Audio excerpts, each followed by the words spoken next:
The morning of November 18, 1923, began with routine punctuality at Thornfield Asylum.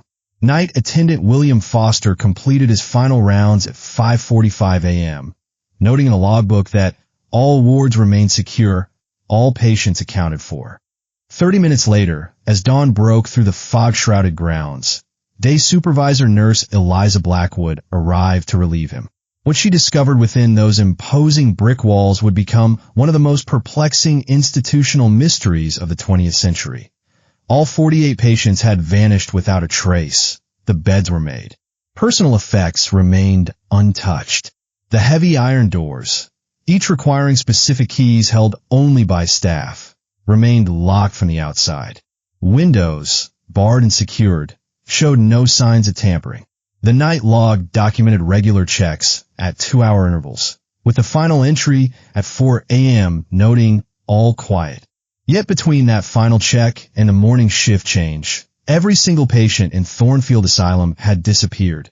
Before we continue, I should note that this account has been assembled from extensive research into Thornfield Asylum records, local newspaper archives, police reports, and personal correspondences for 1903 to 1926.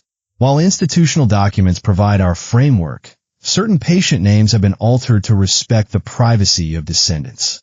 The core events, including the disappearance, are documented in multiple independent sources. What makes this case particularly disturbing is not merely the impossibility of 48 individuals vanishing from a secure facility without detection, but the institutional response that followed. Director Dr. Malcolm Winters maintained in official statements that no breach of security occurred, while internal memoranda reveal a frantic search extending weeks beyond what authorities publicly acknowledged. The local sheriff's initial investigation cited mass patient collusion and escape, yet could not explain how this could occur without disturbing locks, without triggering alarms, without leaving a single footprint in the mud surrounding the building on that rain-soaked November night. Perhaps most telling was the asylum board's rapid decision to permanently seal Ward C, where 23 of the missing patients had been housed, citing structural concerns that no engineering report ever substantiated. Thornfield Asylum itself would continue operating until 1951, though it never again reached full capacity. The abandoned structure still stands today, its eastern wing gradually reclaimed by nature, its patient records scattered across 3 different state archives. Have you ever visited an abandoned asylum or historic institution? Share your experience in the comments below. And stay with us as we unravel what happened on that foggy night in 1923, when 48 souls simply ceased to exist within the walls of Thornfield. The existence of comprehensive records detailing Thornfield Asylum's operations and the events surrounding the November 1923 disappearances might have remained lost to history if not for a routine courthouse renovation in Westmoreland County during the summer of 1978. The county clerk, Marion Donovan, discovered the Thornfield collection while cataloging forgotten storage rooms slated for demolition, sealed in water-resistant military sir, plus containers and marked Thornfield Institutional Records, administrative access only. These documents have been transferred from the asylum upon its closure in 1951, then systematically removed from public accessibility. The collection contained 5 distinct categories of material: administrative logs spanning 1887 to 1951, patient admission and treatment records, staff employment files, correspondence with state authorities, and, most significantly, a separate sealed case containing all documentation related to the November 1923 incident. This last collection included the night logs from the week before the disappearance, initial police reports, transcribed interviews with staff, and internal memoranda explicitly not intended for public disclosure. Verifying the authenticity of these records required extensive cross-referencing.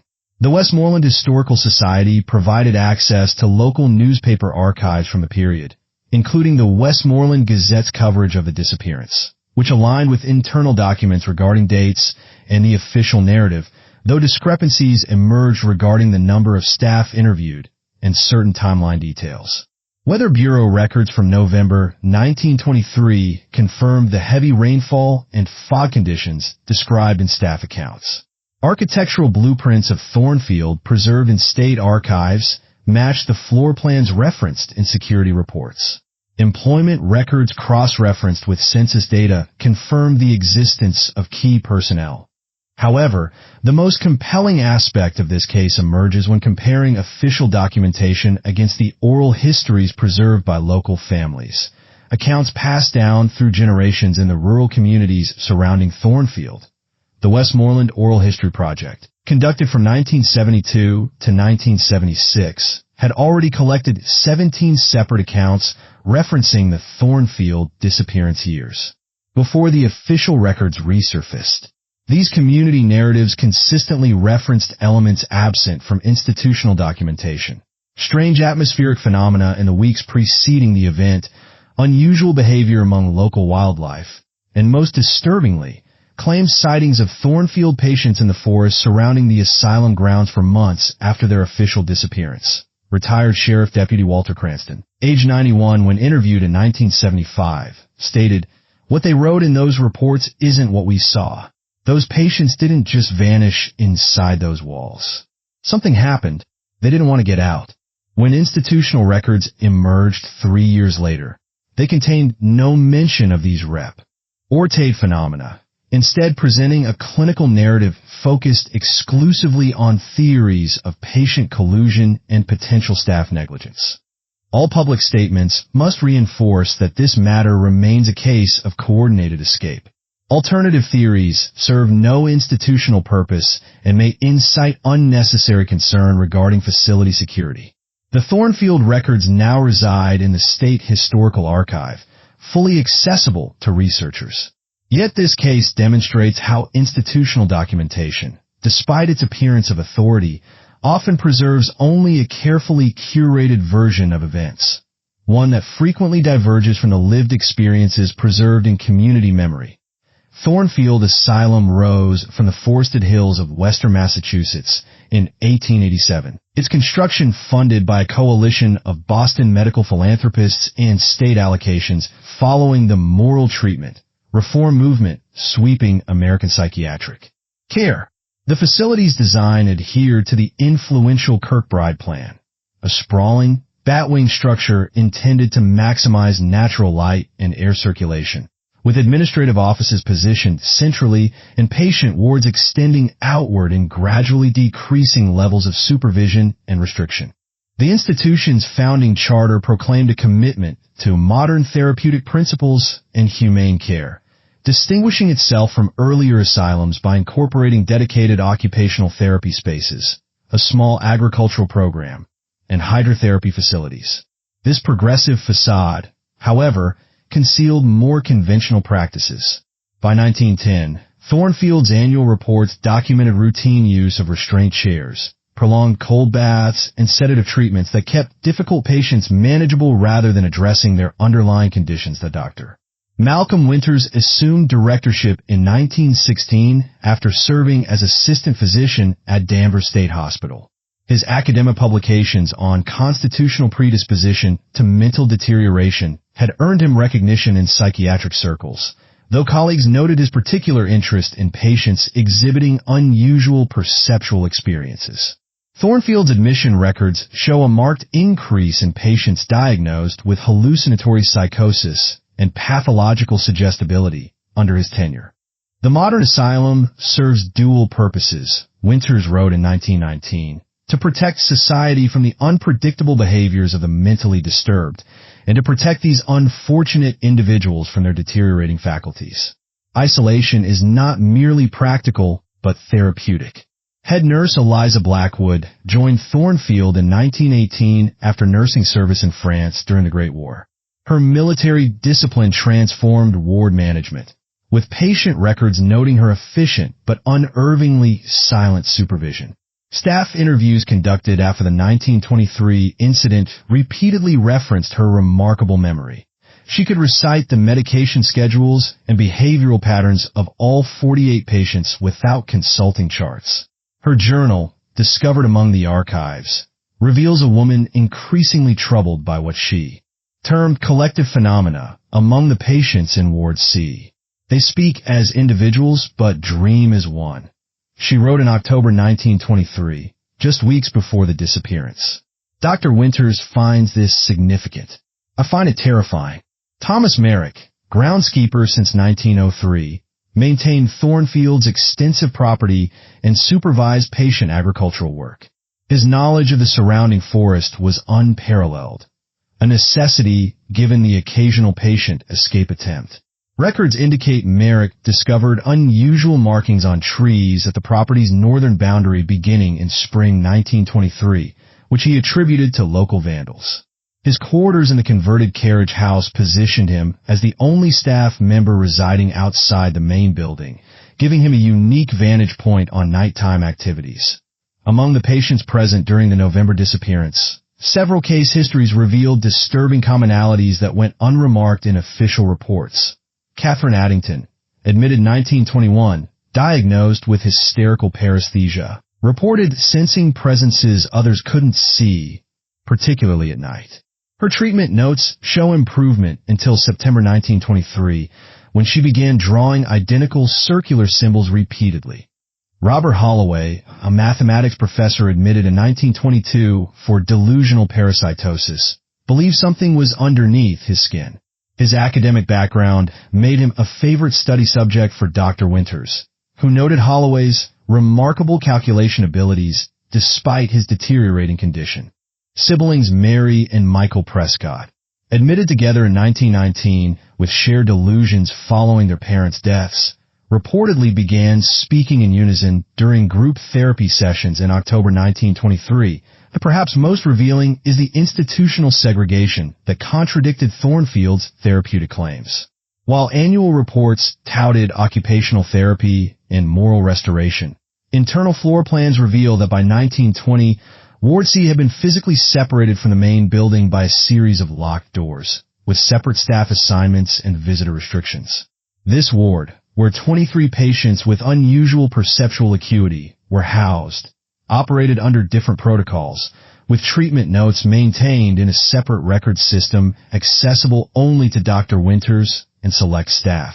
The contrast between Thornfield's public image as a progressive institution and its increasingly secretive practices created perfect conditions for something unprecedented to occur. A contradiction between healing mission and isolating reality that would ultimately consume.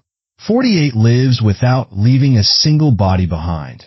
The first documented anomaly at Thornfield occurred on April 7, 1923, 7 months before the disappearance. Night attendant James Collins noted in the ward log that 5 patients in separate rooms awoke simultaneously at 3:17 a.m., each reporting they had dreamed of standing in a circle in the woods. Dr. Winters attributed this to suggestibility among the patient population and ordered Collins not to discuss the incident with other staff. What followed was a progressive pattern of incidents that staff initially rationalized, then actively documented, and finally appeared to deliberately obscure from official records. W.Y. Equipment malfunctions became commonplace in Ward C. Electric lights flickered despite recent wiring upgrades. The hydrotherapy equipment recorded temperature fluctuations that maintenance staff could not explain. 3 mechanical clocks stopped at precisely 3:17 a.m. on separate occasions. The logbook shows Dr. Winters requesting that these incidents be recorded in a separate maintenance journal rather than patient logs that weather-related anomalies began in June. Nurse Blackwood's notes describe localized fog formations that appeared exclusively on the northern grounds near Ward C, often dissipating when approached. Groundskeeper Merrick reported finding a perfect circle of dead vegetation, approximately 12 feet in diameter, outside the Ward C windows on June 14th.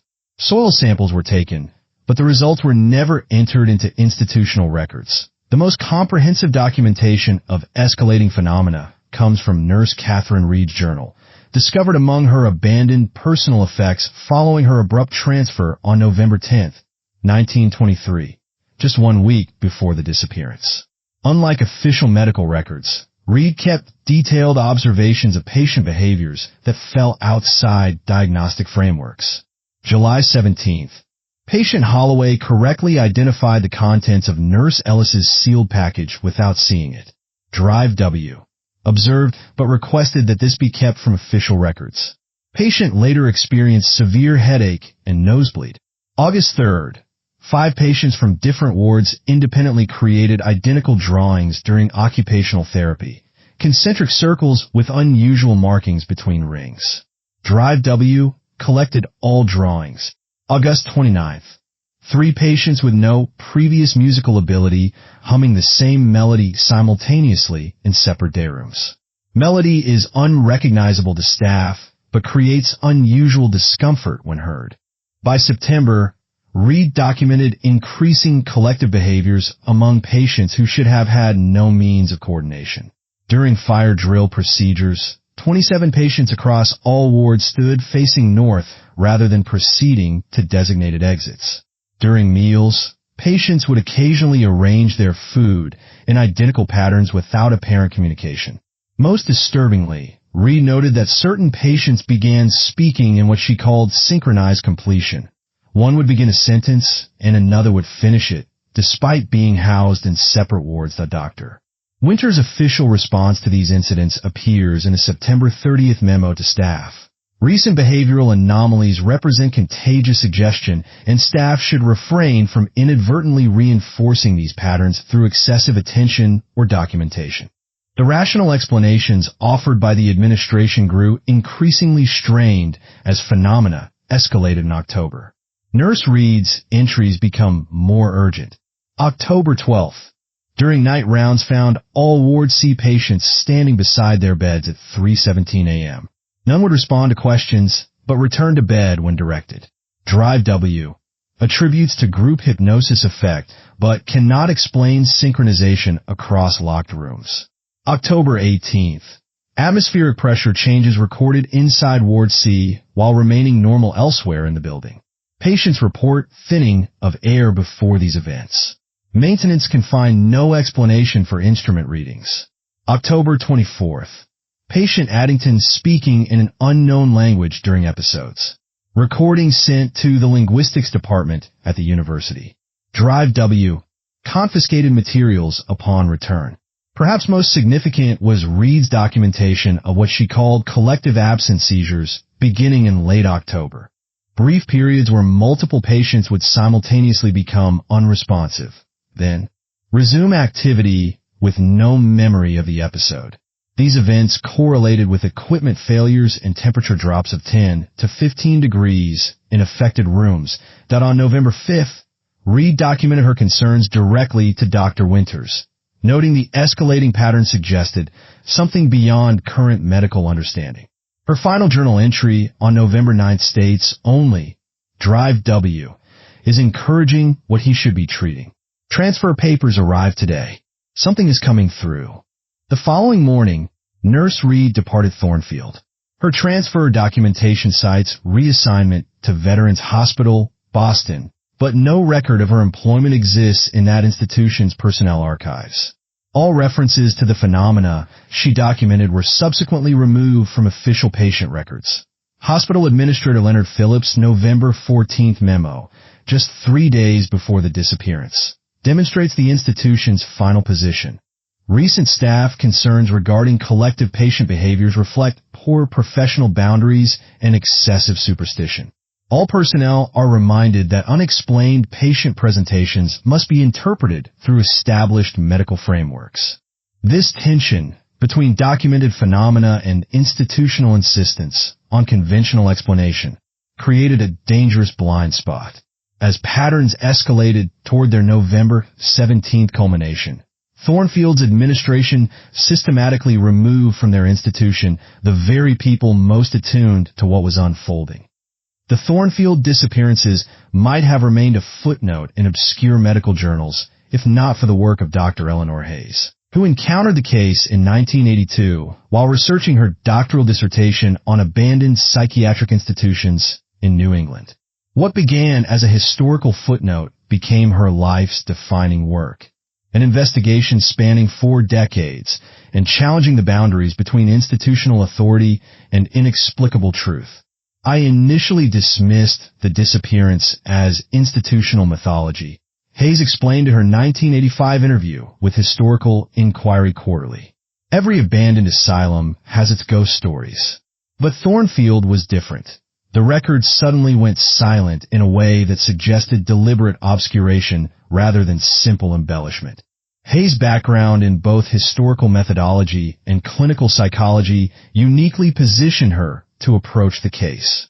Her investigation began with the recently discovered courthouse records, but quickly expanded to include insurance claim documents, state hospital board minutes, and private correspondence between Thornfield administrators and government officials. Her first obstacle emerged when attempting to access the original police investigation. The Westmoreland County Sheriff's Department maintained they had no substantial records from the period, despite newspaper accounts confirming a 2-week investigation involving 6 deputies. Through Freedom of Information requests and court petitions, Hayes eventually obtained fragmentary police materials from state archives, revealing troubling inconsistencies. The initial sheriff's report, dated November 18, 1923, described evidence of forced entry through the kitchen delivery and trance, and indications of patient coordination with external assistance. Yet the final report filed November 30th stated, no evidence of forced entry, and attributed the disappearance to administrative oversight regarding security protocols. Most tellingly, Sheriff William Hargrove's investigation logbook shows daily activity until November 25th, when entries abruptly terminate following his meeting with State Mental Hygiene Board Representative Gerald Chambers. County budget records show an unprecedented increase in department funding approved the following month. The investigation wasn't concluded, Hayes noted. It was terminated. Hayes' methodology involved creating detailed patient profiles from fragmented records, mapping communication patterns between Thornfield and state authorities, and generating timeline reconstructions that revealed critical gaps in the official narrative. When institutional channels proved obstructive, she sought alternative sources, including descendants of former staff. Thomas Merrick's granddaughter provided Hayes with the groundskeeper's journal, containing entries never submitted to authorities. His November 17th notation reads, fog came down heavy around 2 a.m., different from natural mist, moved against the wind, seemed to pulse around Ward C. Called Dr. Winters as instructed if this occurred again. He arrived at 2:40, unlocked the north doors himself, told me to return to quarters and speak of this to no one. This entry directly contradicts Dr. Winters' sworn statement that he remained at his residence until called to the facility at 6:15 a.m. when the disappearance was discovered. Throughout her investigation, Hayes encountered institutional resistance that transcended normal bureaucratic obstruction. The Thornfield Medical Trust, which still managed the asylum's substantial endowment decades after its closure, filed multiple legal challenges to block access to financial records. Former board members refused interviews. The State Department of Mental Health maintained that records beyond those already discovered do not exist despite reference documents in existing correspondence. The wall of silence suggested something beyond embarrassment over patient escapes, Hayes wrote. Institutions protect themselves from liability, certainly, but this level of coordinated obscuration suggested something far more disturbing. The most significant breakthrough came in 1987 when Hayes located Nurse Eliza, Blackwood's niece, who possessed her aunt's private correspondence from 1924 to 1926. These letters revealed that Blackwood had been institutionalized at a private facility in Vermont following what hospital administrators termed stress-induced delusional episodes after the disappearance. Her commitment papers, signed by Dr. Winters, cited her persistent fabrication of impossible events as justification for treatment. Blackwood's final letter, dated April 1926, contains a cryptic warning. They believe containment was achieved that night. It wasn't. What happened at Thornfield was merely a door. They will come again when the conditions align. The official conclusion, that 48 patients somehow coordinated an elaborate escape despite varying levels of physical and cognitive impairment, leaving behind personal possessions and vanishing into a stormy November night without leaving tracks, remains the authorized narrative. No missing patient was ever found or identified elsewhere, alive or deceased. Against this authoritative dismissal stands Hayes' methodical accumulation of contradictions, testimonies, and deliberate omissions, suggesting that what occurred on that foggy November night represented something authorities deemed too disturbing to acknowledge, even at the cost of 48 human lives. The most significant breakthrough in the Thornfield investigation came in 1991, when Dr. Hayes received an anonymous package containing a leather-bound logbook never cataloged in official archives. Forensic analysis confirmed the handwriting as Dr. Malcolm Winters, with entries spanning January through November 1923. The book's condition, water-damaged but largely legible, and the accompanying anonymous note suggested it had been deliberately concealed by someone with intimate knowledge of the institution. Found behind a false wall panel during the demolition of the East Wing Administrative Office. Thought you should have this. Some questions shouldn't remain unanswered. The contents revealed an unsanctioned research program operating within Ward C. One absent from Thornfield's official medical records and annual reports to the State Mental Hygiene Board. Dr. Winters had been conducting what he termed perceptual boundary experiments on selected patients, using a combination of experimental pharmaceuticals, controlled sleep deprivation, and environmental manipulation to induce what he called collective receptivity states. February 18th, subjects 3, 7, 12 responding to compound SX, 7 with enhanced parasensory awareness. Subject 7 correctly identified patterns presented to subject 3 in a separate room with 87% accuracy.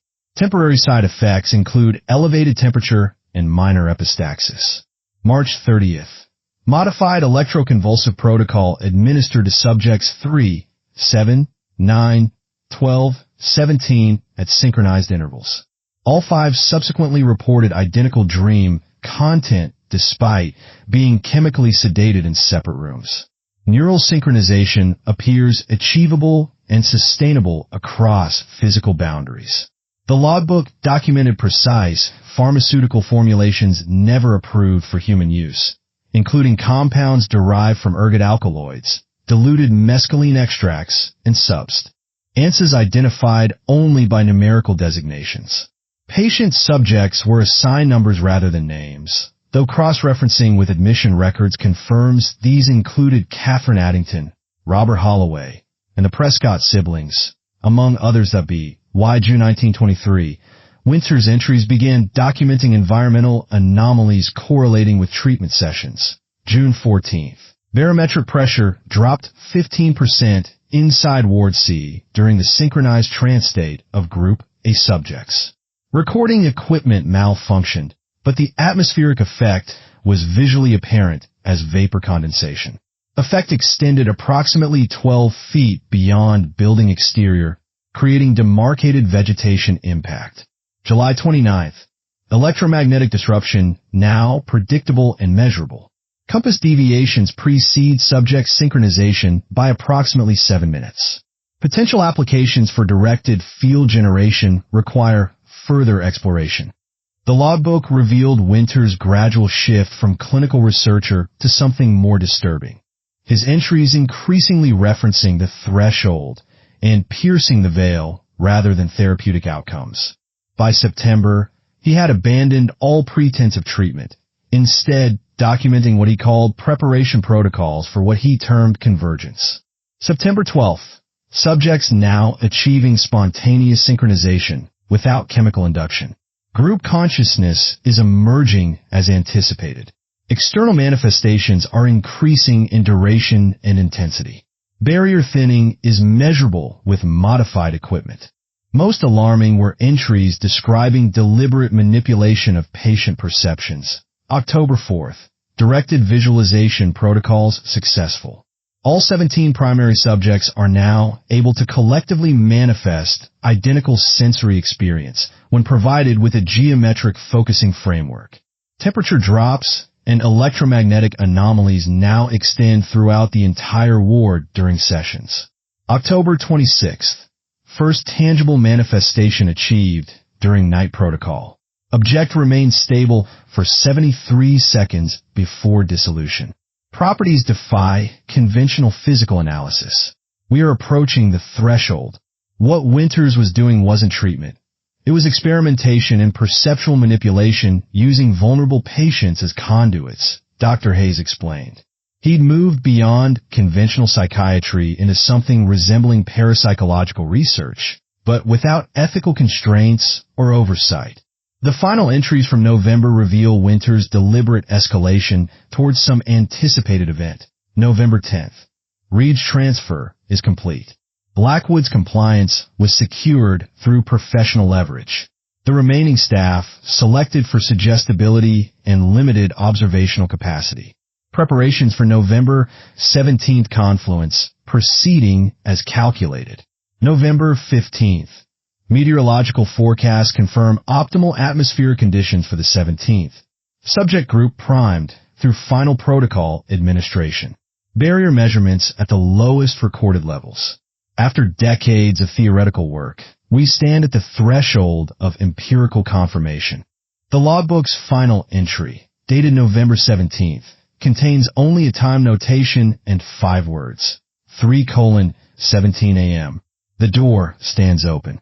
The contrast between Thornfield's public identity as a medical institution and the reality of Winters' experimental work creates a disturbing picture.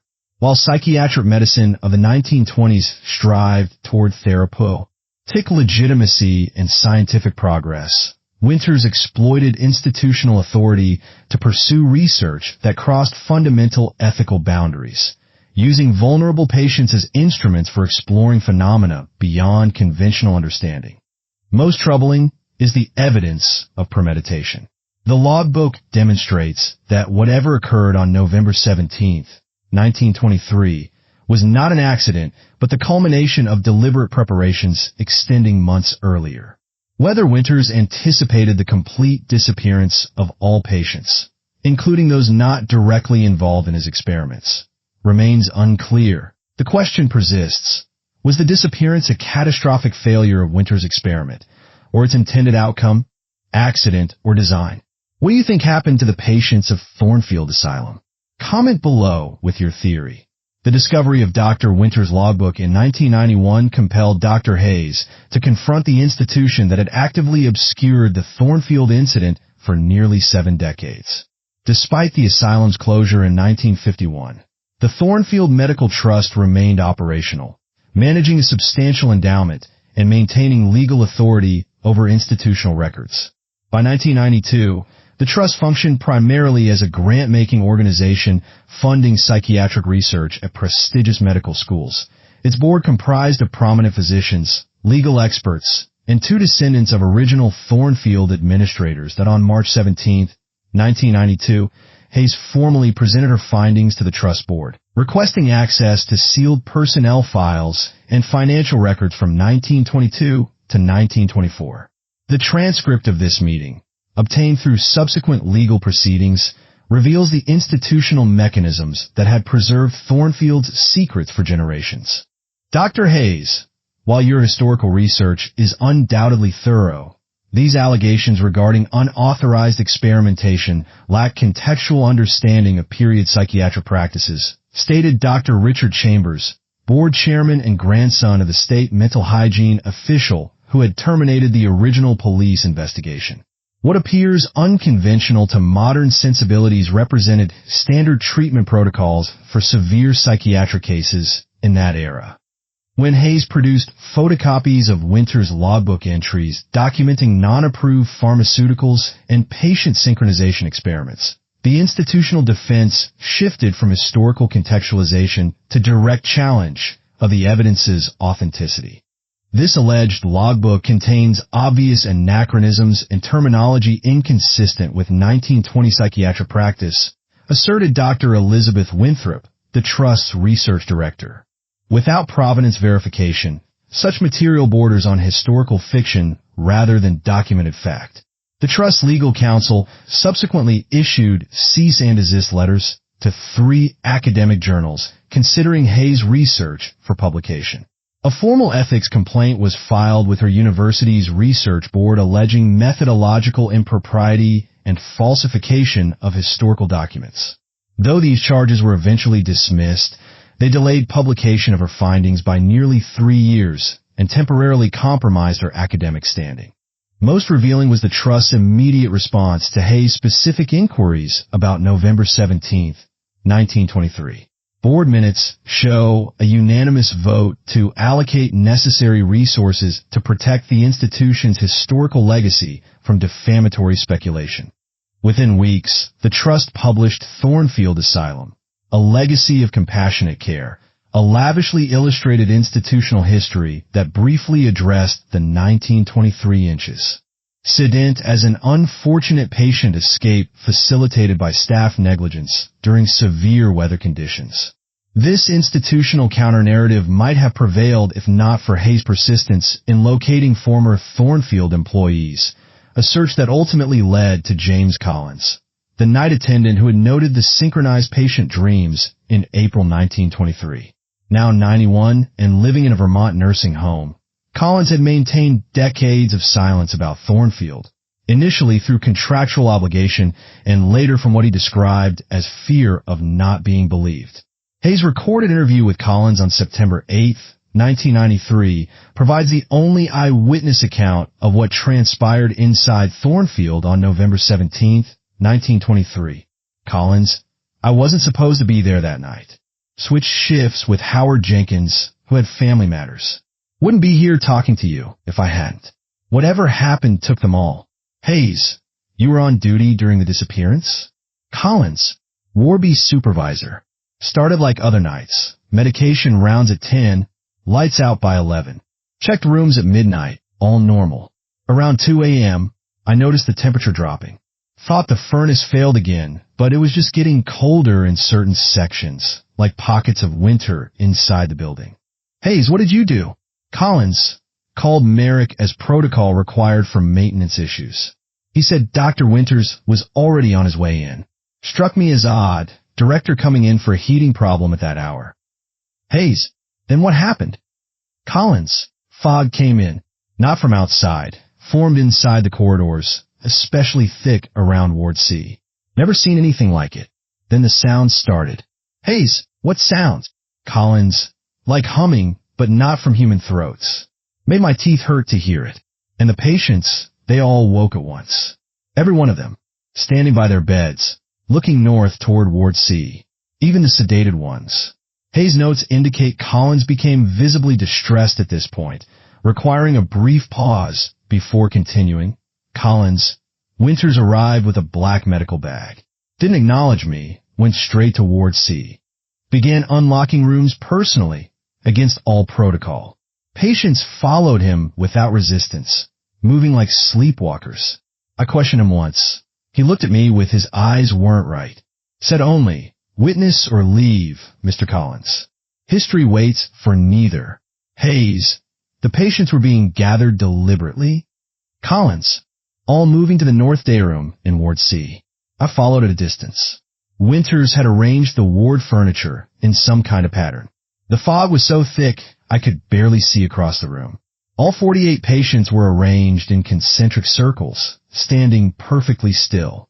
Winters in the center with some kind of apparatus from his bag. Hayes: what kind of apparatus? Collins: metal and glass construction, cylindrical. He placed it in the center and activated some mechanism. It began emitting that same humming sound, but stronger. The fog started moving, rotating around the room like water down a drain. Collins: I retreated to the doorway. The air felt wrong, like the difference between a tear in air, but it was something else entirely. Then the patients began speaking in unison, words I didn't recognize. Winters was nodding, seemed pleased. The humming got louder, and the fog rotated faster until it formed what looked like a standing tunnel in the center of the room. Hayes: a tunnel. Collins: not physical, like the air itself was bent into a passage. And there was something on the other side. I couldn't see it clearly, thank God. just an impression of movement, of watching. Winters called out something that sounded like coordinates or measurements. Then he did something to the device, and the tunnel opened wider. Collins' account describes Winters instructing patients to move toward the phenomenon in small groups, which they did without resistance. After 3 groups had entered the tunnel and vanished from sight, Collins reports that the phenomenon began to destabilize. Collins, the edges of the tunnel were fluctuating. Winters was adjusting the device, looked concerned for the first time. The remaining patients began moving forward on their own, no longer in control groups. Winters shouted for them to wait, but they kept walking. The fog was pulsing now, the tunnel expanding beyond its initial boundaries. Hayes, what did Winters do? Collins, try to close it, I think, was turning dials frantically. Then he looked up directly at me and shouted to get out, to seal the building. Those were his exact words. Seal the building. Tell no one what you've seen. Then he turned back to the device as the last patients entered the tunnel. I ran, locked the Ward C doors behind me as I heard, not screaming. Something worse. Collins claims he fled the building entirely, returning only with the morning shift to discover the ward empty, including Winters and the device. When authorities arrived, he provided the official account of routine night checks and unexplained disappearance, fearing both legal consequences and professional disgrace if he shared what he had witnessed. They made me sign papers, Collins concluded. Said I'd face criminal charges if I spoke about anything not in my official statement. But that's what happened. Winters didn't just lose those patients. He sent them somewhere. 3 weeks after his interview with Hayes, James Collins passed away from natural causes.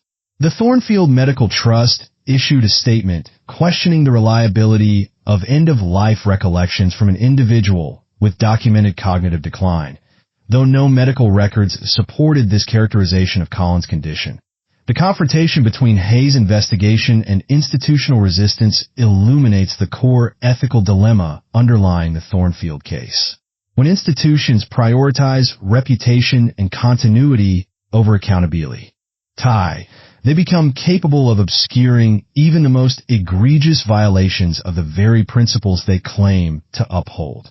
Whether motivated by professional preservation, legal liability, or deeper concerns about public reaction to what truly occurred at Thornfield, the systematic suppression of evidence demonstrates how institutional power can override individual lives. Both of the patients who vanished and those who carried the burden of witnessing their disappearance.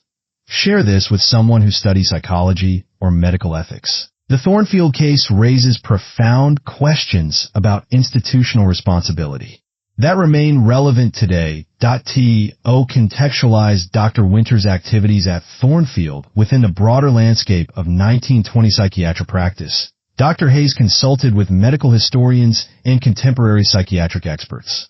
Their analysis reveals how Thornfield operated at the intersection of established institutional methods and experimental approaches that exceeded the ethical boundaries of even that less regulated era. Dr. Martin Greenberg, medical historian at Johns Hopkins University, notes that the 1920s represented a transitional period in American psychiatry.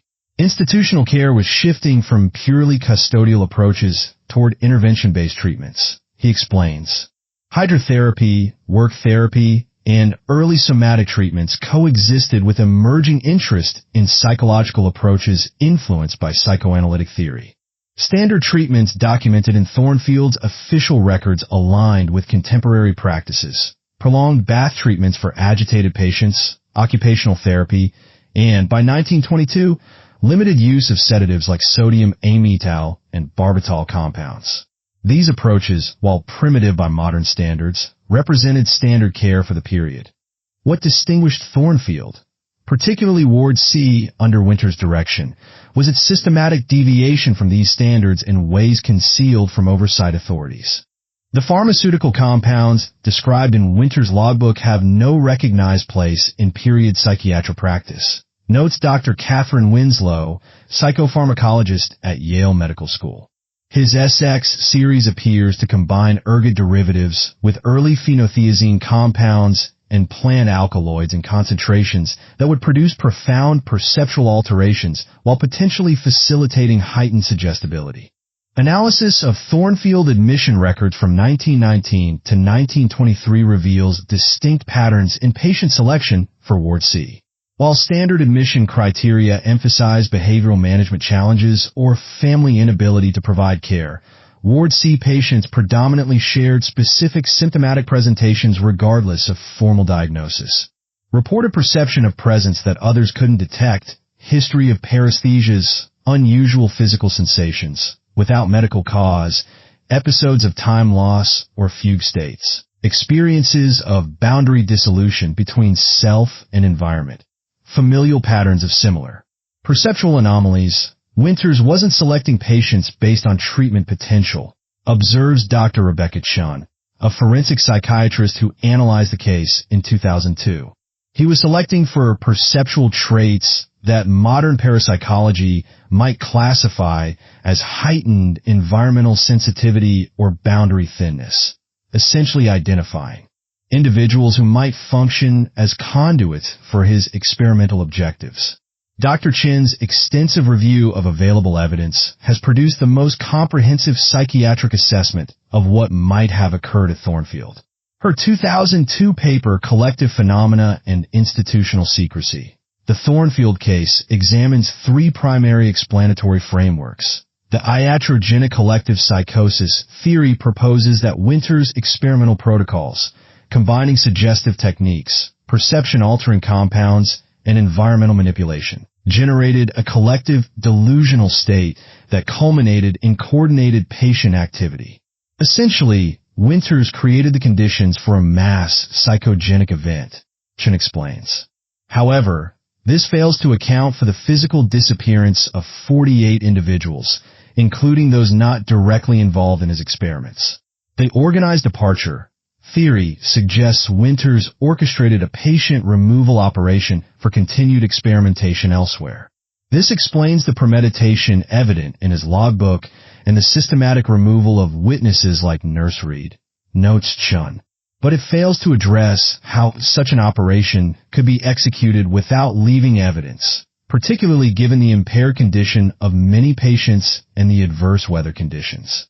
Chin's third framework, which she terms phenomenon-directed intervention, directly engages with the aspects of the case that resist conventional explanation. If we accept Collins' testimony and the documented physical anomalies as factual, she explains, we must consider the possibility that Winters was attempting to manipulate phenomena beyond current scientific understanding through the collective perceptual capabilities of specifically selected patients. From a modern ethical perspective, Thornfield represents a profound violation of fundamental principles regardless of which explanatory framework applies. Dr. Joshua Lieberman, chair of medical ethics at Columbia University, identifies multiple transgressions that transcend historical context. Even by 1920 standards, experimentation without consent violated established ethical principles. The Nuremberg Code hadn't been formalized, but the 1900 Berlin Code and 1931 Reich Circular both established informed consent requirements for human subjects. Winters' deliberate concealment of his activities from institutional oversight demonstrates awareness of transgression.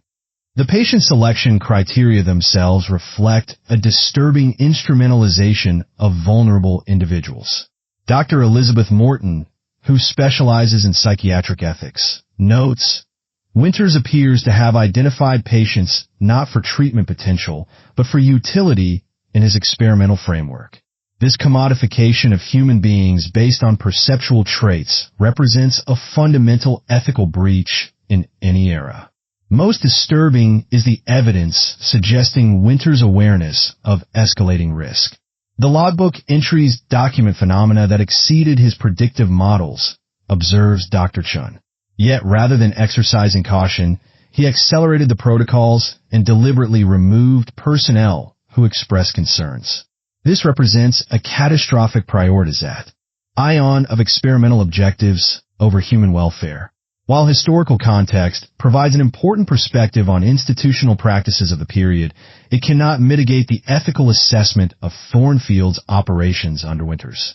As Dr. Lieberman concludes, historical relativism has legitimate application in evaluating past medical practices, but certain violations transcend their historical moment. The deliberate endangerment of vulnerable persons through unsanctioned experimentation, followed by institutional concealment of outcomes, represents an absolute ethical breach. The psychiatric examination of Thornfield illustrates a crucial distinction between contextualizing historical practices and excusing them. Standard treatments at Thornfield reflected their era's limitations in understanding mental illness, limitations shared across most institutions of the period. What occurred in Ward C, however, represented a deliberate exploitation of institutional authority to pursue objectives disconnected from therapeutic purpose, a boundary violation that remains unambiguous regardless of when it occurred. As Dr. Chun observes in her conclusion, whether we interpret the Thornfield incident through conventional psychiatric frameworks or consider more unorthodox possibilities, the ethical breach remains the same. 48 human beings entrusted to institutional care became instruments in an unsanctioned experiment, then disappeared from recorded history. No explanation diminishes the weight of that loss. The Thornfield incident, initially presumed isolated, reveals disturbing patterns when contextualized within a broader historical framework. Dr. Hayes' investigation expanded in 1994 to examine institutional archives across New England, revealing 5 additional cases of unexplained mass departures between 1887 and 1931, each sharing elements with Thornfield yet individually dismissed as administrative anomalies or record-keeping errors. The first documented case occurred at Lakewood Sanitarium in northern Vermont in 1887, the same year Thornfield was founded. 9 patients vanished overnight from a secured ward. Official records attributed the incident to structural deficiencies exploited by coordinated patient action. The facility's medical director, Dr. Samuel Cavendish, resigned immediately following the event. His papers, examined by Hayes, contain references to collective manifestation phenomena observed among patients who reported shared perceptual experiences. Northfield Hospital for Nervous Disorders in Maine reported 12 missing patients in 1901. Local newspaper accounts describe unusual atmospheric conditions and electrical disturbances the night of their disappearance. The institution's official explanation cited patient collusion with unidentified external parties. Hayes discovered that 3 staff members were transferred immediately following the incident, including night supervisor Edwin Winters, Malcolm Winters' father, Greystone Psyche. Attrick Hospital in Massachusetts lost 17 patients in 1912 from its special observation ward. Institutional records document unexplained equipment malfunctions preceding the disappearance. The ward's attending physician had studied under Dr. Samuel Cavendish and maintained correspondence with Malcolm Winters during the period immediately preceding the incident point 2 years after Thornfield. The Clarendon Institute in Rhode Island reported 23 patients missing in 1925. Internal documents describe mass synchronized behavior among patients in the weeks prior. The investigation was overseen by Gerald Chambers, the same state official who terminated the Thornfield police investigation. The final case in the pattern occurred at Westridge Asylum in New Hampshire in 1931. 31 patients disappeared during what staff described as unprecedented fog conditions. The facility's research director had previously served on Thornfield's medical board. Most significantly, patient selection criteria for the affected ward mirrored those of Thornfield's Ward C, focusing on individuals with anomalous perceptual experiences and heightened environmental sensitivity. When mapped chronologically, these incidents reveal a pattern of escalation, notes Hayes. Each subsequent event involved more patients, more pronounced preliminary phenomena, and institutions connected through personnel or methodological approach. Analysis of these cases yields 3 distinct interpretive frameworks, each offering explanatory value while failing to fully account for the documented evidence. The coordinated escape theory, advanced by institutional authorities in each case, proposes that patients organize sophisticated departures with external assistance. This explanation accommodates the complete absence of patients following each incident, but fails to address how individuals with varying cognitive impairments could coordinate complex actions without detection, particularly in secured facilities during adverse weather conditions that characterized 4 of the 6 incidents. The covert transfer program theory suggests an organized network of institutional authorities deliberately relocating patients for unauthorized research. This framework accounts for the personnel connections between affected institutions and the similar patient selection criteria. Elizabeth Morrison, who investigated unethical psychiatric research for the Department of Health and Human Services, finds this explanation plausible. The early 20th century saw numerous undocumented patient transfers for research purposes, particularly involving patients who exhibited unusual neurological or perceptual characteristics. However, this theory struggles to explain the documented physical phenomena preceding each disappearance. Atmospheric anomalies, equipment malfunctions, and synchronized patient behaviors, which appear consistently across independent accounts from different institutions and periods. The third framework, which Hayes terms the threshold phenomenon theory, directly engages with the consistent pattern of physical anomalies and the specific selection of patients with unusual perceptual experiences. This approach considers the possibility that institutional researchers were deliberately attempting to manipulate poorly understood perceptual phenomena through collective patient experiences, with catastrophic results. The pattern suggests progressive refinement of methodology AC. Ross institutions, Hayes explains, each subsequent event incorporated lessons from previous incidents, particularly regarding patient selection criteria and environmental conditions that appeared to facilitate whatever was being attempted.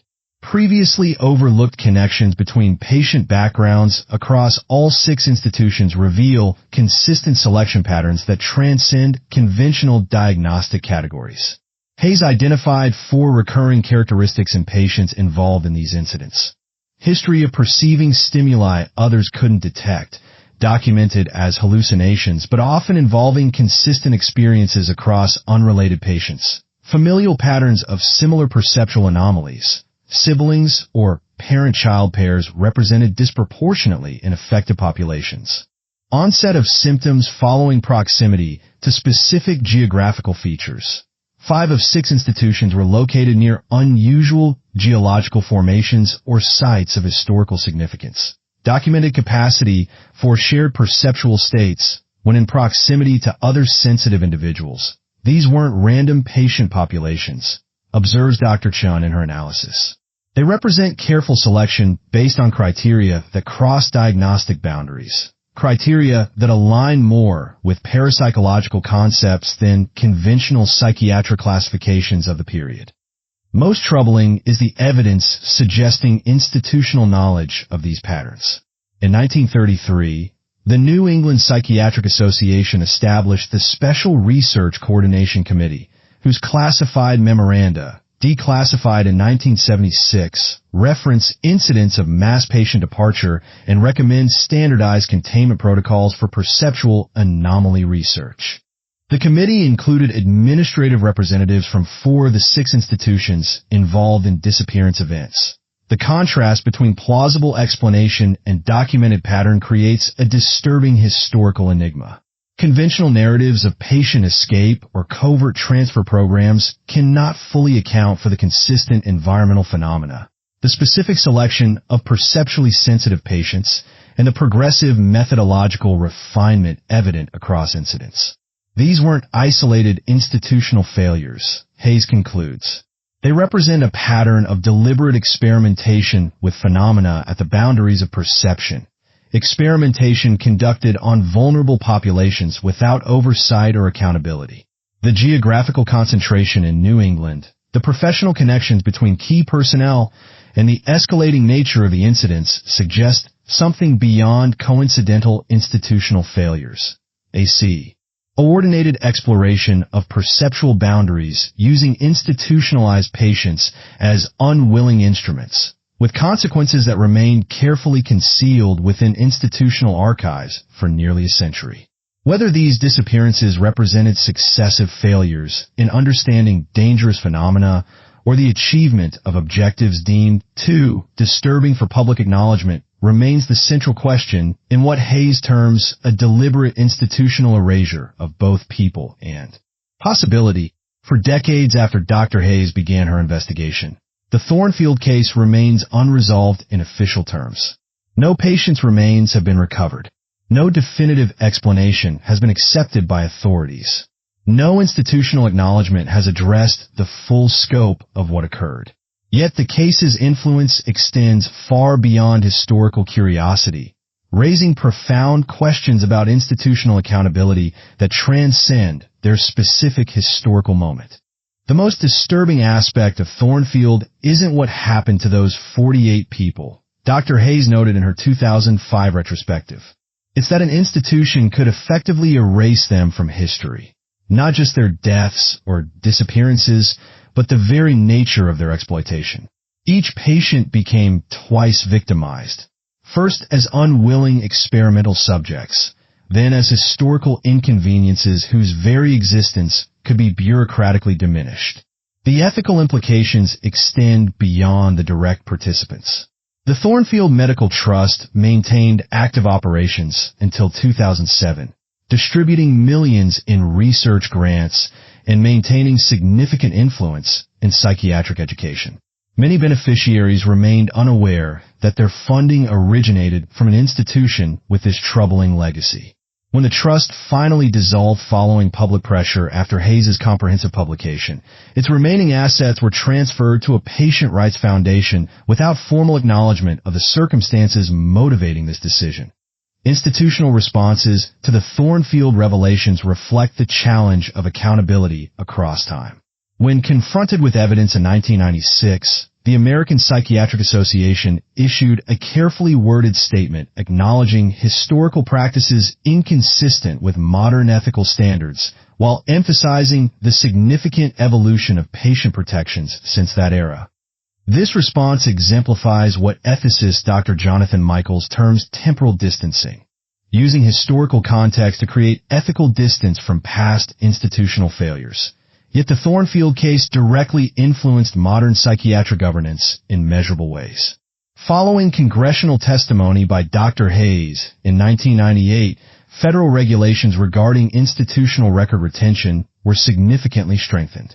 The Psychiatric Patient Documentation, an act of 2000 established standardized requirements for treatment records specifically designed to prevent the kind of selective documentation that concealed Thornfield's experimental protocols. Most significantly, the case catalyzed the formation of the Historical Institutional Abuse Documentation Project, which has since identified 173 instances of systematic patient exploitation across various institutional settings.